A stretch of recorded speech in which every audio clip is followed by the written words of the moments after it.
सब लोगों की कि आप लोगों ने, हीफा ने मुझे यहाँ इस अवसर पर याद किया और इस सम्मान के काबिल समझा।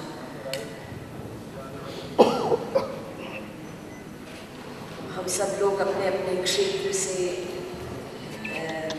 जो भी अपने अपने क्षेत्र में काम किया है उसकी वजह से आज यहाँ है। मैं, जैसा कि उन्होंने अभी अनाउंस किया, फिल्म, टेलीविज़न, एंटरटेनमेंट इंडस्ट्री में जो भी 15 साल से मैं लगी हुई हूँ, कोशिश यही रही कि जो भी काम मुझे मिले उसे पूरी लगन से, मेहनत से करूँ और लोगों तक उस भाव को पहुँचा सकूँ जिससे उन्हें कुछ खुशी हो या एंटरटेनमेंट हो उनका। और ये मैं कहना चाहूँगी कि वैसे तो मैं 15 साल से, I mean after I graduated from MTU and then I went to Kurukshetra University for my masters in English. उसके बाद I went to National School of Drama for my theatre education. वो 3 साल की हमारी ट्रेनिंग रही और उसके बाद as a professional artist I worked with the National School of Drama repertory company. और फिर एक वक्त ऐसा आया जब बम्बई की तरफ रुख लिया और वहाँ के टेलीविज़न, फिल्म्स में काम करना शुरू किया, थिएटर से भी जुड़ी रही। तो काफ़ी समय लगा। अब ये है कि हमारे यहाँ की जो चीज़ चल पड़ती है या जो हिट हो जाती है वही लोगों की नज़रों में आ जाती है। और अब मैं जिस काम की वजह से लोग मुझे अप्रिशिएट कर रहे हैं या जिस पात्र या जिस किरदार को मैं इस वक्त निभा रही हूँ वो शायद आप सब लोग वाकिफ़ होंगे। कलर्स पर ना आना इस देश लाडो एक सीरियल है जिसमें मैं अम्मा जी का किरदार निभा रही हूँ। और खुशी की बात ये है मेरे लिए कि वैसे चाहे मैंने बहुत सारे काम किए और 15 साल से मैं लगी रही, पर ये जो किरदार है ये हरियाणवी बोलता है, वो जो डायलेक्ट हमारे हरियाणा का है। और मुझे बहुत फ़ख्र महसूस होता है कि मैं हरियाणा की बेटी हूँ, जाट हूँ, और जो कुछ सुना था बचपन से, जो भाषा सुनी थी या जो कुछ हाव भाव या जो सोशल सेटअप कह लीजिए या जो समाज मेरे इर्द गिर्द था, वो कहीं ना कहीं मेरी झोली में, मेरी जेब में पड़ा हुआ था। और जैसे ही मौका मिला उसको मैंने अपने उस पिटारे से निकाला और उसको एक रूप दिया जो इस किरदार को निभाने में काफ़ी मदद की।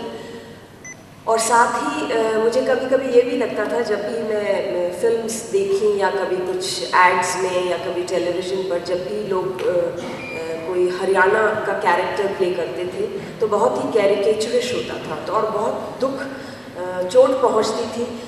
नहीं तो पंजाबी अक्सर बहुत ज़्यादा पॉपुलर रही है हमारी फिल्मों में और टेलीविज़न पर, और ऐसे ही राजस्थानी भी कह लीजिए या बिहारी कह लीजिए, भोजपुरी कह लीजिए। पर जब जब मैंने हरियाणा का कोई भी किरदार देखा हमारे कहानियों में, वो इतना टूटा फूटा सा तोड़ मरोड़ के वो कुछ मजाकिया सा कुछ निकल के आता था।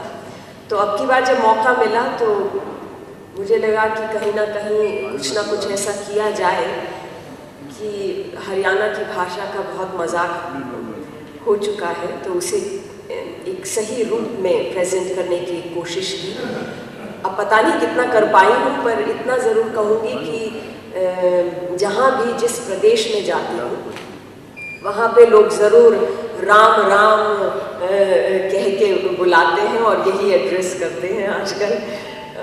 और I just feel very proud of the fact that this language has reached so many people. Whether I go to West Bengal or I go down south or I go to Punjab or I go to Madhya Pradesh or I go to Uttar Pradesh, they all love this language now.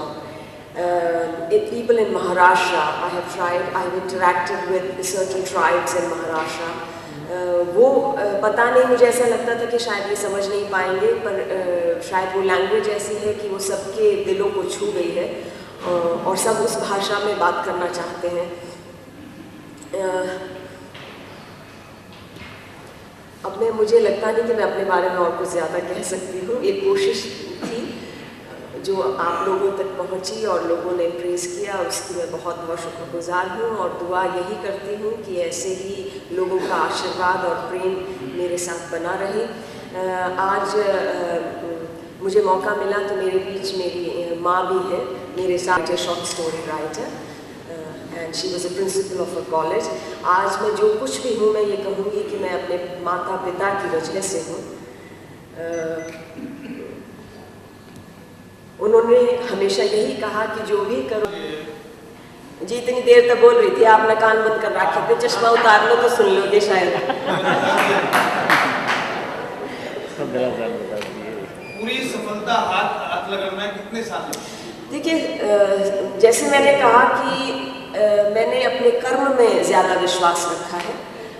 किस्मत कब साथ देती है वो पता नहीं, अपने आप आती है, या तो आप उसको ढूंढते हैं या वो आपको ढूंढ लेती है। तो 15 साल हो गए। सर हुड्डा सर यहाँ है, कुरुक्षेत्र से मैं निकली थी MA करके और राष्ट्रीय नाट्य विद्यालय की स्नातक रही और वहाँ की रेपटरी कंपनी में भी काम किया, फिर बम्बई पहुँची। ऐसा नहीं था कि बस एक सपना था कि मुझे कुछ करना है, एक्टिंग करनी है, पढ़ाई का शौक़ था, तो वही रास्ता चुना और फिर शायद अब वो तो खुद भी नहीं मालूम होता है कहाँ आपको क्या चीज़ कहाँ ले जाएगी। तो अब सफलता तो आप लोग उसको नाम देते हैं, और पर यह है कि जो भी काम किया वो उतनी ही निष्ठा से किया। नहीं, कहानी उन्होंने, जैसे मैंने कहा कि राजस्थानी एक सीरियल चल रहा था, पंजाबी भी चलता है, ये भाषाएं बहुत ज़्यादा एक्सप्लॉइट हो चुकी हैं फिल्मों में कह लीजिए या टेलीविज़न पर कह लीजिए। तो उनके जहन में था कि वो लोग कुछ हरियाणा का, पर्टिकुलरली हरियाणा नहीं पर इसके इर्द गिर्द का कुछ अगर नॉर्थ की एक गांव की कहानी लेकर चले, और उसमें उन्होंने कहा कि थोड़ा सा इस टाइप से अगर आप बोल सकें तो। अब ये भाषा क्योंकि सुनी हुई थी बचपन से, तो उसका फ़ायदा मैंने पूरी तरह से उठाया और उसको मैंने जो भी डायलॉग्स आते थे उसको मैं उस रूप में कहती थी और वो लोगों को अच्छा लगता था।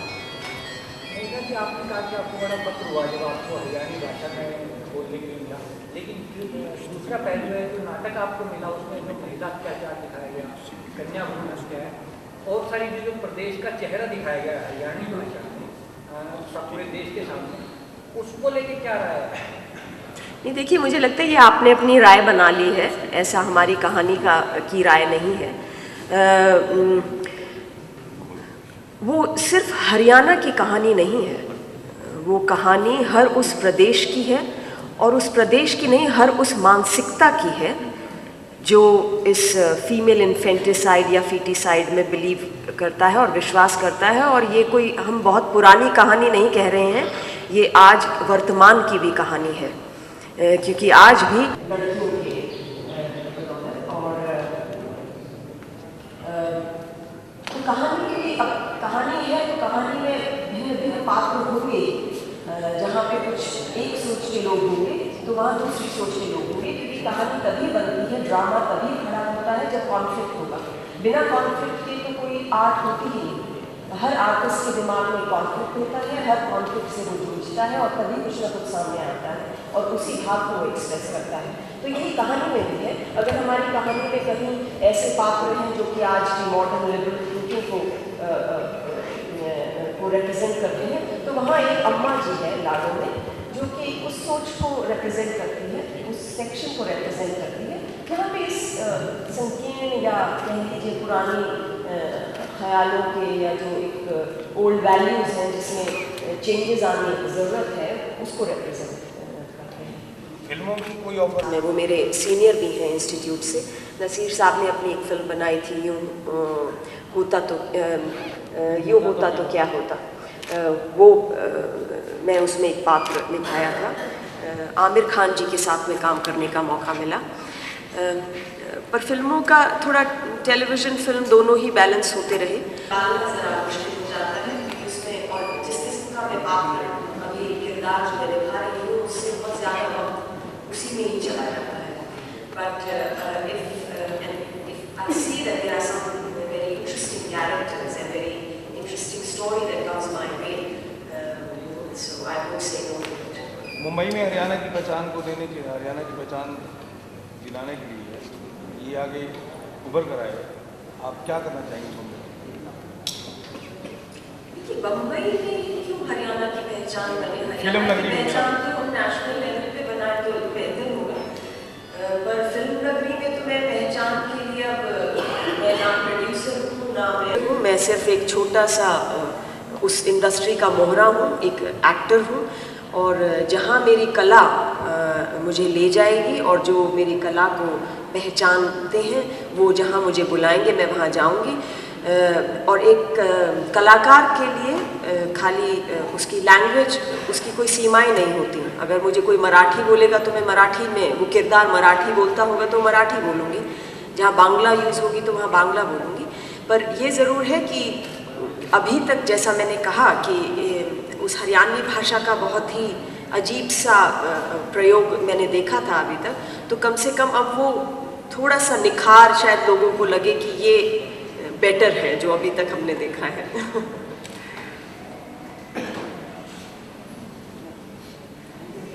Thank you so much. में ट्रेनिंग पे आया था, दिल्ली का रहने वाला, और इस फैमिली 500 साल की दिल्ली वाली, गांव हमने देखा ही नहीं था। हमारे लिए जमुना पार जाना जैसे चांद के पार जाने के बराबर समझा जाता था। पहली बार आए कि यहाँ पे रूरल एरिया देखने का मौका मिला। जब हम एकेडमी में थे तो हरियाणा के बारे में कुछ इम्प्रेशन जो था वो कुछ बहुत उचित नहीं था। तो हमारे उस वक्त मिस्टर एस.के. मिश्रा होते थे, principal secretary to chief minister Bansilal ji, वो एकेडमी आए। तो हमने भोलेपन में या स्ट्यूपिडिटी में उनसे कहीं ये कह दिया कि हमने सुना है कि हरियाणा में एक ही कल्चर है, एग्रीकल्चर। तो बजाय वो नाराज़ होने के, उन्होंने कि भाई ये अनाड़ी है, बाहर से आया है, इसको पता नहीं है। तो उन्होंने अपने साथ जो अफसर आए थे उन्होंने कहा भाई इनको कुछ लिटरेचर भेजना। तो हमारे पास एकेडमी में लिटरेचर आया। तो हमने देखा कि हरियाणा में गांव-गांव बिजली 1970 में हर गांव में बिजली पहुंच गई, जबकि उस वक्त भारतवर्ष के लिए सन 2000 के लिए टारगेट था 50% बिजली पहुंचने का। इतना एडवांस गांव-गांव सड़क की बात चल रही थी। तो हरियाणा आने से पहले ही हरियाणा के लिए गौरव की फीलिंग पैदा हुई। फिर जब मैं करनाल में आया, यहाँ तो हिंदुस्तान की हिस्ट्री बार बार डिसाइड हुई है। ये भी लगा कि हिंदुस्तान अब कुरुक्षेत्र है, हरियाणा की हिस्ट्री में कुरुक्षेत्र का कितना महत्व। तरावड़ी में तराइन, ये वो जो बैटल ऑफ तराइन वो यहाँ पे, पानीपत में 3 बैटल, हर हिंदुस्तान की हिस्ट्री तो यहाँ पे डिसाइड होती रही है। तो उस वक्त हम पूछते थे कि हरियाणा पे कुछ लिखने को या कुछ मटेरियल कि नहीं जी, हरियाणा पे तो कुछ है ही नहीं, जैसे बिल्कुल ये बैरन वर्जिन टेरिटरी। मैं हिस्ट्री का स्टूडेंट था, एमए करके आया था। तो मैंने कहा ऐसा कैसे हो सकता है, हमने तो हिस्ट्री में पढ़ा है कि हर मूवमेंट सारे 3-4 हज़ार साल से सारे इन्वेडर्स इसी रूट से आए और हरियाणा के चप्पे चप्पे में हिस्ट्री है। तो उसको लेके मैंने एक किताब, ये देखने के लिए कि ये कहना कि हरियाणा पे कुछ नहीं है ये गलत है, एक किताब लिखनी शुरू की कि उसके नतीजे में हरियाणा रीडिस्कवर्ड नाम की 2 वॉल्यूम में एक बिब्लियोग्राफी तैयार हुई। उसके बाद काफ़ी देखा कि लोगों को उसमें एक प्रोत्साहन मिलता है कि जो रिसर्चर है उसको अगर ये लगे कि मैं ढूंढूंगा तो उसको पता लग जाए कि फला मटीरियल फला जगह मिल सकता है। वो मैंने कैसे जमा किया था, वो एक लंबी बात है कि आर्काइव कमिश्नर अम्बाला के रिकॉर्ड रूम में जाले मकड़ी के साफ करा के, लेकिन इतना ख़जाना था और उसके बाद काफ़ी रिसर्चेज हरियाणा पर होनी शुरू हुई। करनाल भी मैं DPRO का भी एडिशनल चार्ज असिस्टेंट कमिश्नर के अलावा हमको दिया गया। एक चिट्ठी आई डायरेक्टर पब्लिक रिलेशन से कि यहाँ पे एक कल्चर पे किताब हरियाणा की होने वाली है, यहाँ पे एक कवि थे, हाल ही उनके बारे में कुछ लिखो। तो एक पैराग्राफ हिंदी में लिखा हुआ जा रहा था, तो बड़े प्रसिद्ध कवि थे, ये थे वो थे। मैंने सोचा कि ये अल्ताफ हुसैन हाली एक पैराग्राफ से तो ज़्यादा डिज़र्व करते। फिर उनके पहलू के कि वो एक पोइट थे, सोशल रिफॉर्मर थे, वुमेन के राइट्स के लिए उन्होंने और विडोज़ की जो प्लाइट थी उस पर उन्होंने मुनाजात बहुत बेवा लिखी। वो तो अपने वक्त से 100 साल पर अहेड थे। तो उनके ऊपर पूरी एक किताब as under training assistant commissioner under training लिखी और अब तक मेरी हाल ही में 3 किताबें आ चुकी है। बुनियाद ये सारे इसकी करनाल में पड़ी। बाकी चीज़ें सिविल सर्विस करियर में जो रहा, जैसे कि गोविंद टोकराल जी बता रहे थे कि मैं डायरेक्टर पब्लिक रिलेशंस भी रहा। ज़िंदगी में दोबारा हासिल नहीं होगा। तुम बड़े अफसर तो ज़िंदगी भर रहोगे, लेकिन हाथ से काम करने का मौका तुमको दोबारा कभी नहीं मिलेगा। और साथ साथ फिर उसका खौफ, उसका डर, ये एक कहानी सुनने में आती थी कि यहाँ पे प्रिजाइडिंग ऑफिसर का काम इतना जिम्मेदारी का है, उसको जो किट्स दिया जाता है उसमें आप हैरान होंगे एक पोलिंग बूथ में कितनी आइटम्स होती हैं। उसकी किट में 170 आइटम्स होती हैं।